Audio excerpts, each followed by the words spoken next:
Just how far will a person go to keep a lie under wraps? For one Salt Lake City wife and mother, that question would only be answered after an exhaustive search of a Utah landfill. In 2004, somewhere in Salt Lake City, Utah, 27-year-old Laci Hacking was living a quiet but exciting life. She had a good job with financial services company Wells Fargo and was married to high school sweetheart and aspiring doctor Mark Hacking. Laci was preparing for a cross-country move with Mark, who, after graduating from the University of Utah, was accepted to the University of North Carolina Medical School. The couple had also just learned that Laci was 5 weeks pregnant. From the outside, it was the perfect life, at least until it came crumbling down on July 16, 2004. That Friday, Laci phoned the UNC to finalize housing arrangements, only to be met by the shocking news that Mark had neither applied nor gained admission into the school. Not only was Mark not going on to medical school, he dropped out of the University of Utah years earlier. He spent the time he was supposedly at school playing video games or hanging out at the local 7-Eleven. The heartbreaking realization that she'd been living a massive web of lies spun by Mark left Laci stunned and sobbing at work. Later that same day, she would cheerfully attend a social event with Mark. But on Monday, July 19, 2004, Mark Hacking called 911 and reported Laci missing. She had allegedly driven to City Creek Canyon that morning for a jog from which she had never returned. After filing the report, Mark did what any other completely innocent person would do and went shopping for a new mattress. According to him, Laci had spilled something on the old mattress a week earlier, and it was time to replace it. In reality, Mark had disposed of their mattress in a church dumpster across the street.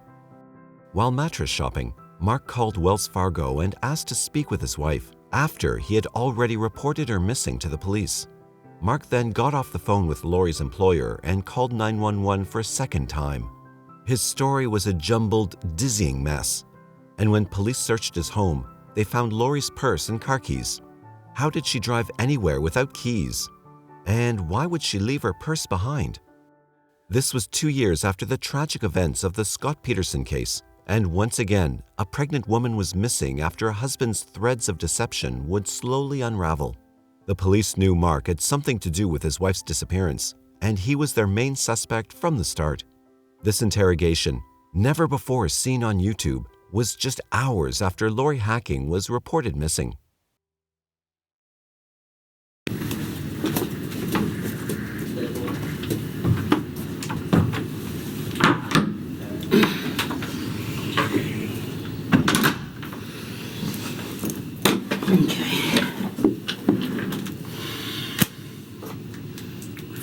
Start this. I haven't been involved with the case very much. I've been over at the DA's office all day. Okay. They just sent me up there just a little bit before you came out. What I need you to do is kind of just tell me, in your words, what's been going on so far today. My wife got up at 5 this morning, went running. And I stayed in bed. I woke up at 8 and she hadn't awakened me when she got home and showered and went to work at 7. At least I thought that's what had happened.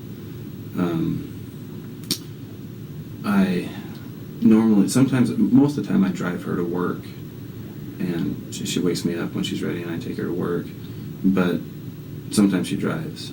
And today she was driving, so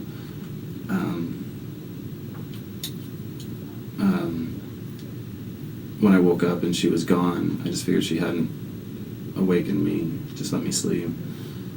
And so I got up at 8, did some things. I played my Nintendo a bit, and we needed a new mattress. We decided to get one, so I went, and we had been shopping around, looking at different places, and I had found one. What time was that? I left my place at about 9.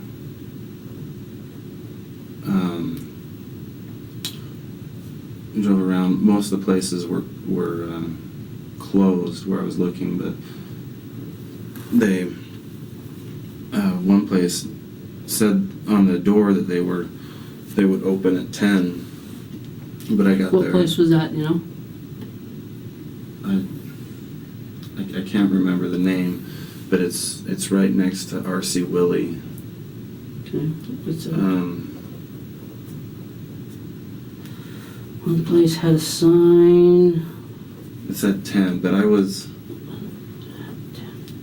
there at probably a little after 9, and the door was open. I went in and someone helped me. Okay, which...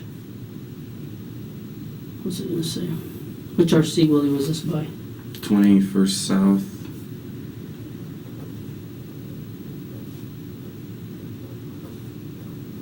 The one there on 300 West? Or no? Yeah. Yeah? Yeah.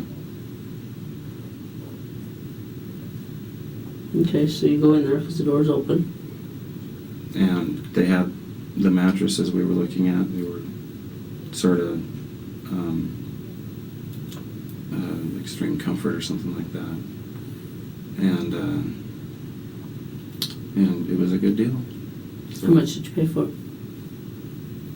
I paid like $500, somewhere around there. And they had, we needed new pillows too. Our pillows were pretty shot, and I bought 2 pillows. And they were something like $49 a piece or $50 a piece or something. Okay, did you buy sheets or anything like that to go along with them? No, No, you didn't buy any sheets? no.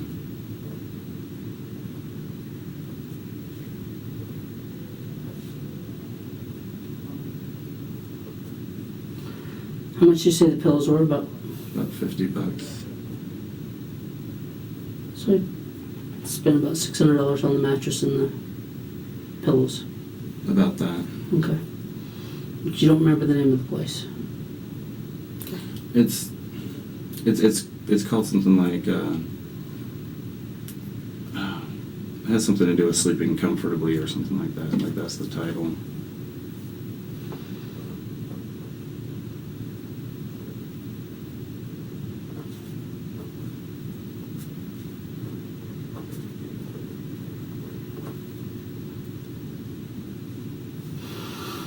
Okay, so you buy the mattress. Did they deliver? Did you have to take it home, or how did it work? Took it home. You took it home? In what kind of vehicle? About what time did you leave the store? Let's keep the timeline down here. Just a guess. 9:30. So you wasn't there very long. It was really quick. No.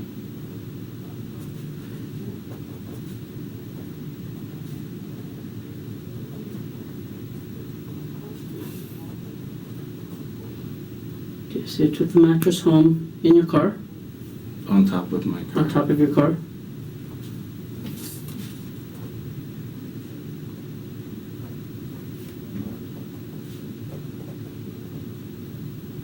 Did you tie it down or anything, or what'd you tie it down with? Twine. Do you know where the twine's at now? Do you know what happened to it? It should be in my dumpster. Okay.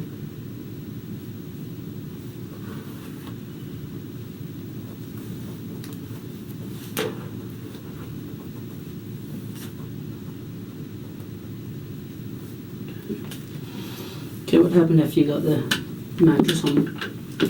I put it on my bed. I was putting sheets on. Called my wife while I was putting sheets on, and someone else answered the phone. About what time is this? About 10.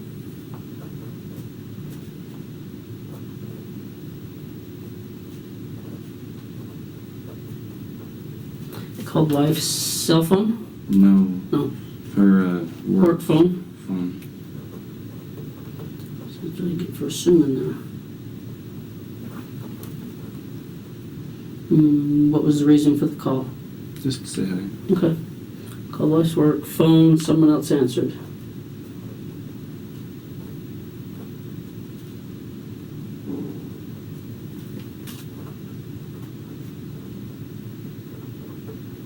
Do you know who answered?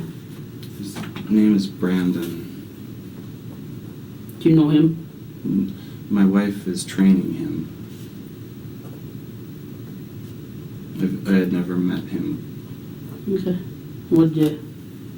What happened during the telephone call? I asked to talk to my wife. Well, I don't remember the exact words. He said something along the lines, is Lori okay? And I Brandon said, asked you that? yeah, and I said, I don't know. And he told me she hadn't come in. So I went looking for her. Okay, how did you know where to go look? Because she runs in the same place every day. She goes up there every single day? No. Most of the time? 5 or 6 days a week. Okay.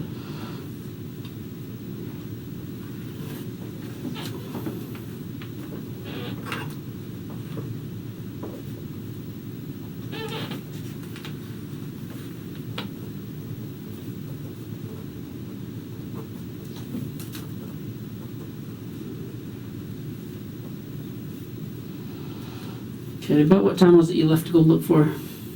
Just after 10, just right away. So it was close to 10, 10, 15, 10, 10? Something like that. Yeah. Okay. 10, I'll just say 10 to 10, 15, just guessing. Okay.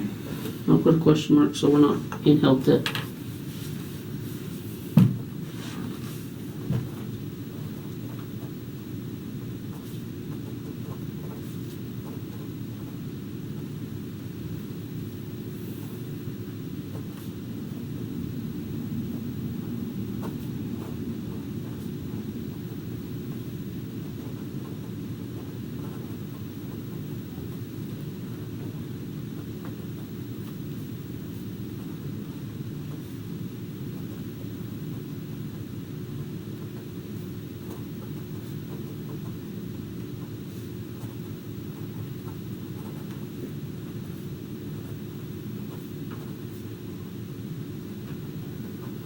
Did you see what she was wearing? You're probably given that information. You didn't?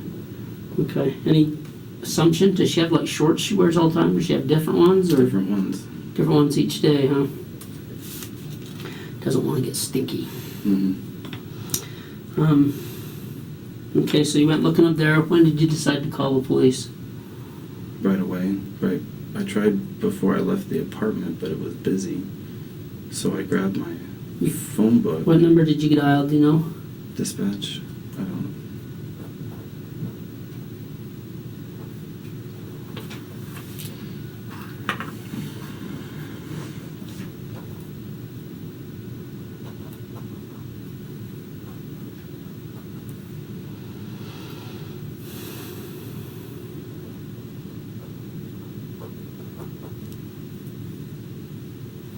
The phone was busy, or did it have a recording, or what It was was it? busy. Like beep, beep, beep. You don't remember what number it was you called? No, but I called the same one from my car. Okay.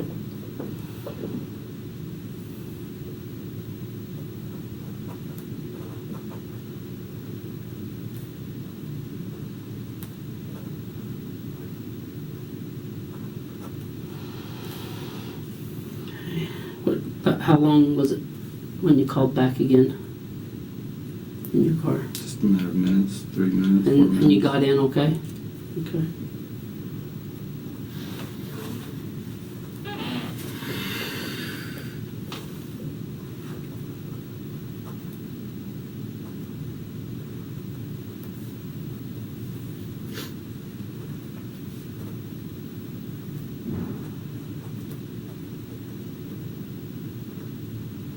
So you called before you even got up there to look for her? Okay. Okay, what happened when you got up to Memory Grove? Did you get up there before the police, or about how long did it take you to drive up there? 10 minutes, So now we're around about 10:30, probably. say.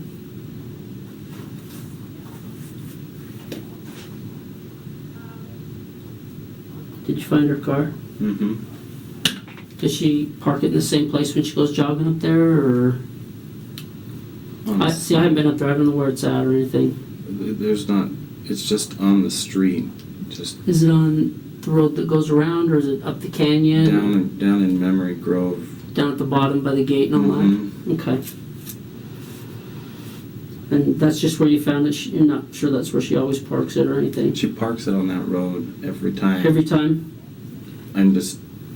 You say the same place. It's on the road. I mean general, Right, not the same okay. parking spot. Nobody can get there. Right.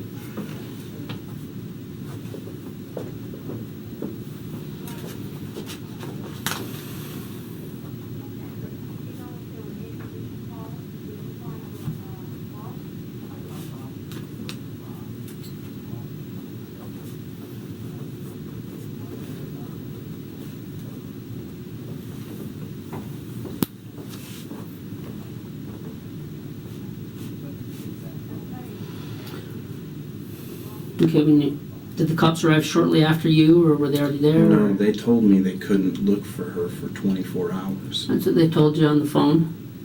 Okay. So how did you finally get them up there? Other people called. Other people called? Do you know who? No. So other people called and then they said they'd go up there? People she works with, co-workers, but I Okay. don't know who. Did you call them and tell them that that's what they had told you or anything? Her fellow workers, or did they all just start calling in on their own? When I got to Memory Grove this morning, they knew what was going on because I'd been on the phone with them and I told them I was Okay. going out there, and they just showed up. All of our friends? Yeah. Okay. Her friends were at Memory Grove.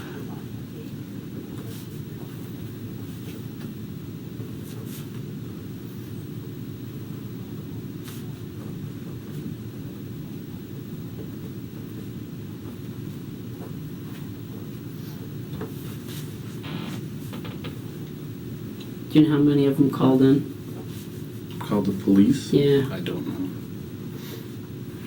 I was up searching when they called and said the police are here now. They called you on your cell phone and told you?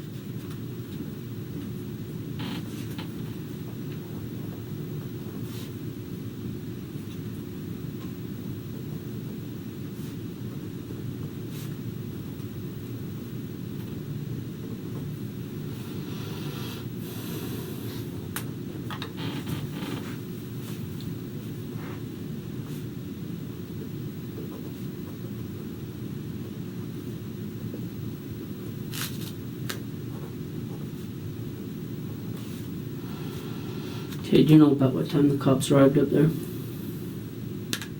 No idea. 11. Okay.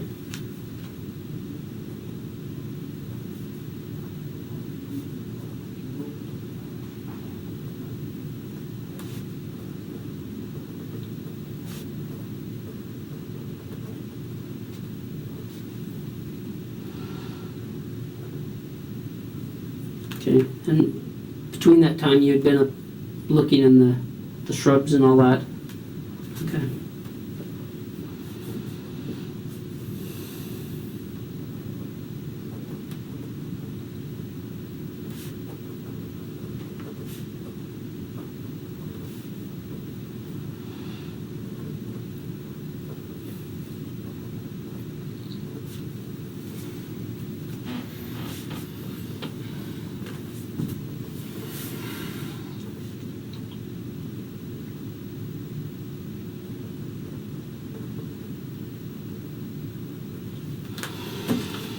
Okay.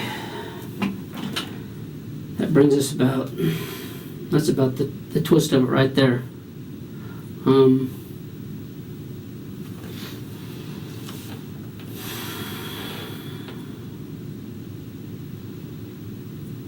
Okay. I just had to get a basis for the questions. Okay, let me explain the test to you. You understand it so you feel comfortable with it and so you won't be afraid of it. Okay. What this is a truth verification machine. Okay. Have you ever had a lie detector test, the old-fashioned type? If you've seen them on TV, okay, they have like the box and they have all the arms going around, the papers rolling, the guy's sitting in the chair and he's all strapped up and all that stuff. Okay. That was developed in the 1930s. Okay, we're hoping technology's advanced a little more since then, and that's what this is. Okay, before we get going, I need to take care of some items of business here. How do you spell your last name? Hacking.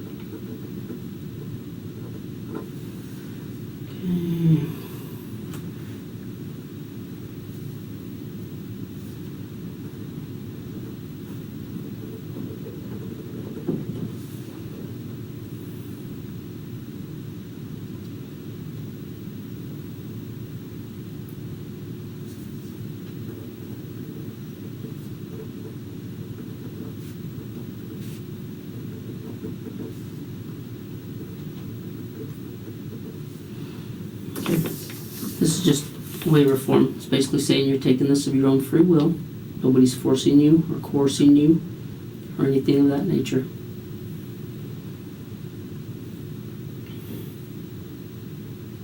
Okay. Yeah, you can agree with that. If you can agree with that, just sign that there. Okay. I do feel coerced into taking this. And how do you feel? I mean, let me explain this to you. Nobody's making you take this test. If you don't want to, you can walk right out that door right And now. what happens to me? You walk out the door and I take you back up to your car.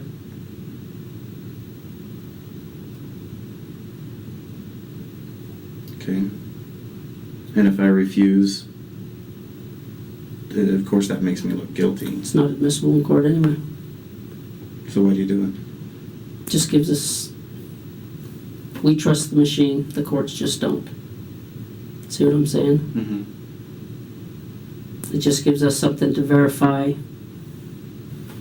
the information that we've got so far.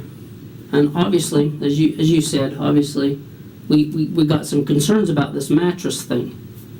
Okay, obviously some concerns are going to come up about that, and we just want to get them clarified. Because we interview people that have killed people all the time, and they don't tell us the truth. That's why we have this machine. You see where we're coming from? If somebody's killed somebody, they're not going to come out and tell us, yeah, I killed them. And that's what this machine is just for. But at the same time, I've got these circumstances that look bad. Mm-hmm. And I feel like, and then I asked him, I said, after the lie detector test, and I pass it, can we be done with everything? And he said yes. So I feel like if I don't take this, then I'm just going to be drilled. Well, here's the other thing. If you got nothing to worry, if you haven't done anything, you have nothing to worry about, even if they do go through that evidence. Do you know what I'm saying? You have nothing to lose by this.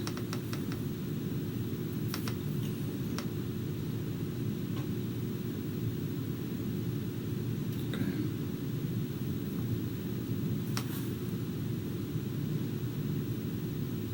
I don't think I want to take it. Okay? And nobody's going to force you to. Okay. Why don't you just come on here. So take you just a minute.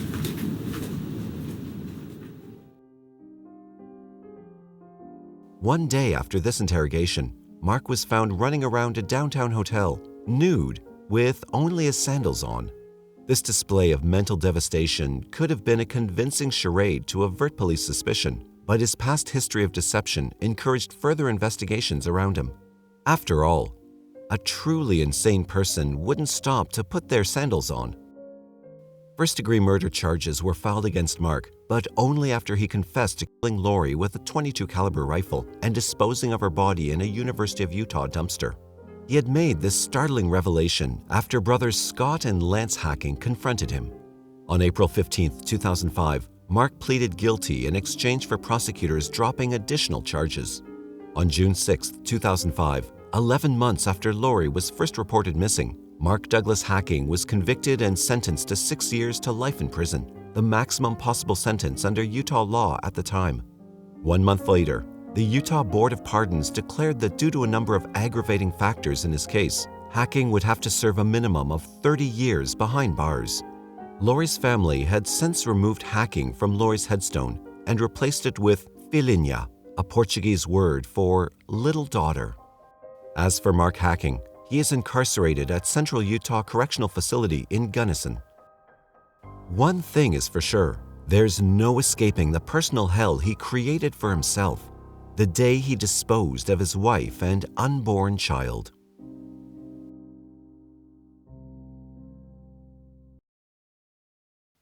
If you want more information on this case, there's a link in the description to the full 357-page police report and photos.